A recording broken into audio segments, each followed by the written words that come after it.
Chapter 39. Freya is pretty. She has cats. Mom? I was so startled I wasn't sure if I'd said it out loud. Wait, you? Blitzen? Mom? Blitzen kicked me in the shin. Freya continued smiling. I suppose my son didn't tell you. He's quite modest. Blitzen, dear, you look very nice. But could you straighten your collar? Blitzen did, muttering under his breath. Been a little busy running for my life. And dear, Freya said, are you sure about that vest? Yes, Mom, Blitz grumbled. I'm sure about the vest. Vests are making a comeback. Well, I suppose you know best. Freya winked at me. Blitzen is a genius with fabrics and fashion. The other dwarves don't appreciate his expertise, but I think it's marvelous. He wants to open his own anyway, Blitzen said a little too loudly.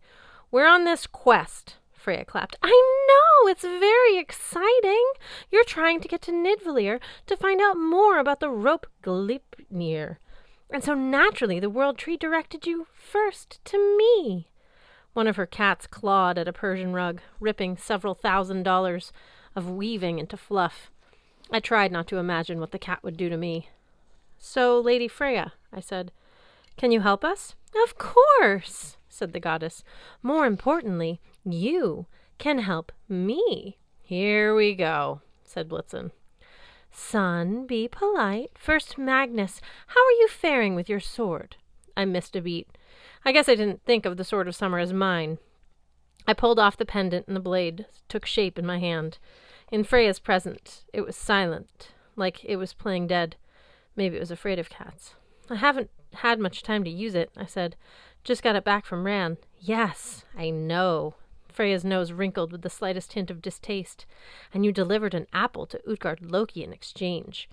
Perhaps not the wisest move, but I won't criticize your choices. You just did, Blitzen said. The goddess ignored his comment. At least you didn't promise me to Utgard Loki. Usually when giants make demands, they want apples and my hand in marriage. She flipped her braid over her shoulder. It gets very tiresome. I had a hard time looking at Freya without staring. There really wasn't anything safe to focus on. Her eyes, her lips, her belly button. I silently scolded myself. This is Blitzen's mom! This is my aunt! I decided to focus on her left eyebrow. There was nothing entrancing about a left eyebrow. So, anyway, I haven't really killed anything yet with the eyebrow. I mean sword. Freya sat forward. Killed anything with it? Oh dear, that's the least of its powers. Your first task is to befriend the sword. Have you done this? I imagined the sword and me sitting side by side in a movie theater, a tub of popcorn between us. I imagined dragging the sword on a leash, taking it for a walk through the park. How do I befriend a sword? Ah, well, if you have to ask. Look, Aunt Freya, I said, couldn't I just give the sword to you for safekeeping? It's a veneer weapon. You're Frey's sister. You've got a few 100,000 well-armed, laid-back warriors to guard it from Surt. Oh, no, she said sadly. The sword is already in your hands, Magnus. You summoned it from the river. You have laid claim to it.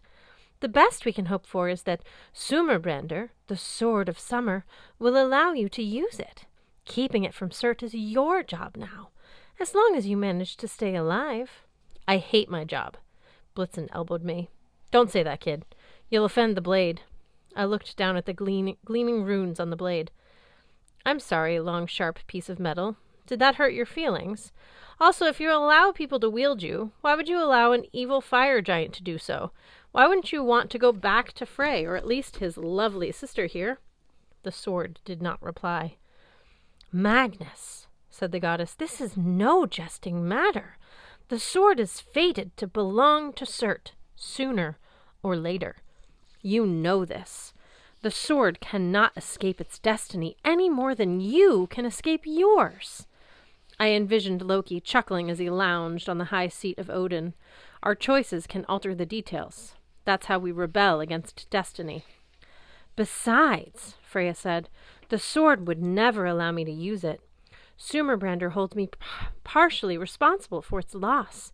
It resents me almost as much as it resents Frey. Maybe it was my imagination, but the sword seemed to become colder and heavier. But it's Frey's sword, I protested.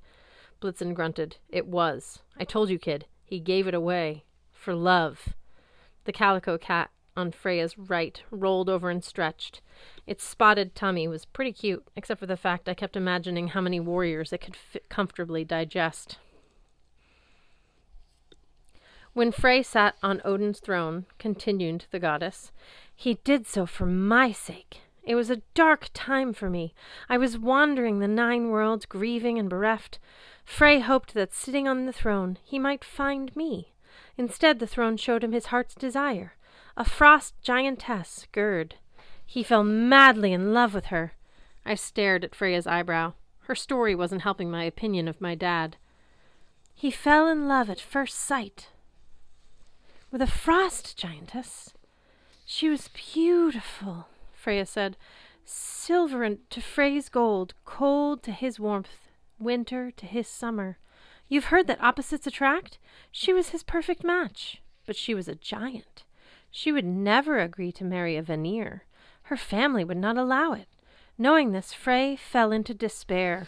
Crops stopped growing. Summer lost its warmth. Finally, Frey, servant and best friend, came to ask what was wrong. Skirnir, I said. The dude who got the sword. Frey frowned. Yes, him. Blitz took a step back, like he was afraid his mom might explode. For the first time I realized how scary the goddess could look. Beautiful, yes, but also terrifying and powerful. I imagined her armed with a shield and spear, riding with the Valkyries. If I saw her on the battlefield, I would run the other direction. Skirnir promised he could deliver Gerd within 9 days, said the goddess. All he required was a small fee for his services, the Sword of Summer. Frey was so love-struck that he asked no questions. The sword, I can only imagine how it felt when it was betrayed by its master. It allowed Skirnir to wield it, though not happily. Freya sighed. That is why the sword will never allow Frey to use it again. That is why at Ragnarok Frey is fated to die, because he does not have his weapon. I wasn't sure what to say. Bummer didn't seem to cover it. I remembered Loki's warning about sitting on Odin's throne, looking for my heart's desire. What would I look for? My mother's whereabouts? Would I give up the sword to find her? Of course. Would I risk getting killed or even hastening doomsday? Yes. So maybe I couldn't judge my father. Blitz gripped my arm. Don't look so glum, kid. I have faith in you. Freya's expression softened. Yes, Magnus, you will learn to use the sword. And I don't mean just swinging it like a brute. Once you discover its full abilities, you'll be formidable indeed. I don't suppose it comes with a user manual. Freya laughed gently. I'm sorry I didn't get you in Folkvanger, Magnus. You would have been a good addition to my followers. But Valhalla called you first. It was meant to be. I wanted to argue that the Norns, the Einar, and the captain of the Valkyries didn't seem to think so. Thinking about Gunilla made me remember our flight into the World Tree and Sam and Hearthstone hiding under a veil with a murderous squirrel. Our friends, we got separated from them on Yggdrasil. Freya, do you know if they made it here safely? Freya peered into the distance. They are not in Folkvanger. I see them. Yes. Wait. Lost them again. Ah. She winced. That was a close call. But they're fine for the moment. A resourceful pair. I sense they will not come here.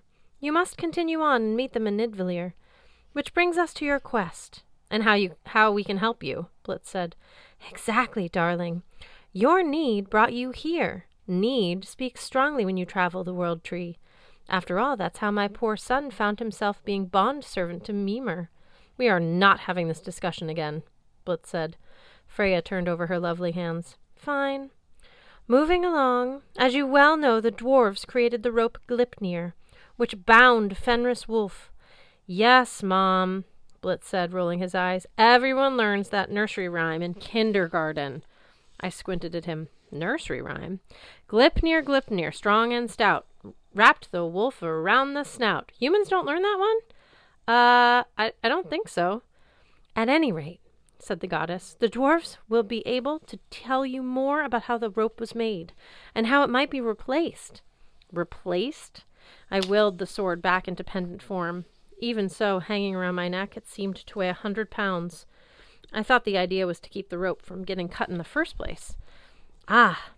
Freya tapped her lips. Magnus, I don't want to discourage you, but I'd say there's a good chance, perhaps a 75% chance, that even if you keep the sword from Surt, the fire giant will still find a way to free Fenris Wolf. In such a case, you must be prepared with a replacement rope. My tongue felt almost as heavy as my sword pendant. Yeah, that's not at all discouraging. The last time the wolf was free, it didn't take all the gods. Didn't it take all the gods working together to bind him? Freya nodded. It took 3 tries and much trickery. Poor Tyr lost his hand. But don't worry, the wolf will never fall into the hand-in-the-mouth trick again. If it comes to that, you will have to find another way to bind him. I bet Miles out at People's Battlefield didn't have these sorts of problems. I wondered if he'd be interested in trading places for a while, going after Fenris Wolf while I played volleyball. Freya, can you at least tell us where the wolf is? On Lyngvi, the Isle of Heather. The goddess tapped her chin. Let's see. Today is Thor's Day the 16th. You mean Thursday? That's what I said. The island will rise on the full moon 6 days from now, on the 22nd, which is Wednesday. Wednesday? I asked. That's what I said. So you should have plenty of time to get my earrings before you seek out the wolf. Unfortunately, the island's location shifts every year as the branches of Yggdrasil sway in the winds of the void. The dwarves should be able to help you locate it. Blitzen's father knew the way. Others might as well. At the mention of his father, Blitz's face clouded over. Very carefully, he took the carnation from his vest and tossed it into the hearth fire. What do you want, Mother? What's your part in this? Oh, my needs are simple. Her fingers fluttered over her golden lace collar. I want you to commission some earrings to match my necklace. Brismingen. Something nice. Not too flashy, but noticeable. Blitzen, you have excellent taste. I trust you. Blitzen glared at the nearest pile of riches, which contained dozens, maybe hundreds of earrings. You know who I have to talk to in Nidvalir. Only one dwarf has the skill to replace the rope Glipnir. Yes, Freya agreed. Fortunately, he is also an excellent jeweler, so he will be able to accommodate both of our requests. Unfortunately, said Blitzen, this particular dwarf wants me dead. Freya waved aside his objection. Oh, he can't possibly. Not after all this time. Dwarves have very long memories, Mother. Well, generous payment will soften his attitude. I can help with that, she called across the hall. Dmitri, I need you. From one of the sofa clusters, 3 guys scrambled to their feet, grabbing their musical instruments and hustling over. They wore matching Hawaiian shirts, Bermuda shorts, and sandals. Their hair was greased back in pompadours. The first guy had a guitar. The second had bongos. The third had a triangle. The guy with the guitar bowed to Freya. At your service, my lady. Freya gave a conspiratorial smile, as if she had some wonderful secret to share. Magnus, meet Dmitri and the Do-Runs, the best band you've ever heard of. They died in 1963, just as they were about to get their big break. So sad. They valiantly swerved their car off Route 1 to spare a busload of schoolchildren from a terrible collision. In honor of their selfless deaths, I brought them here, to Folkvanger. We are very grateful, milady, said Dmitri. Being your house band has been a sweet gig. Dmitri, I need to cry, she said. Could you please play one about my lost husband? I love that song. I hate that song, Blitzen mumbled under his breath. The trio hummed. Dmitri strummed a chord. I whispered to Blitzen, Why does your mom need to cry?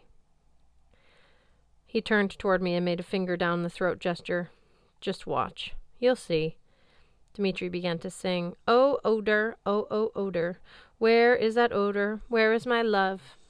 The 2 other musicians harmonized on the chorus. Odd wanders far, my odor is missing. How odd it is not to be kissing my odor.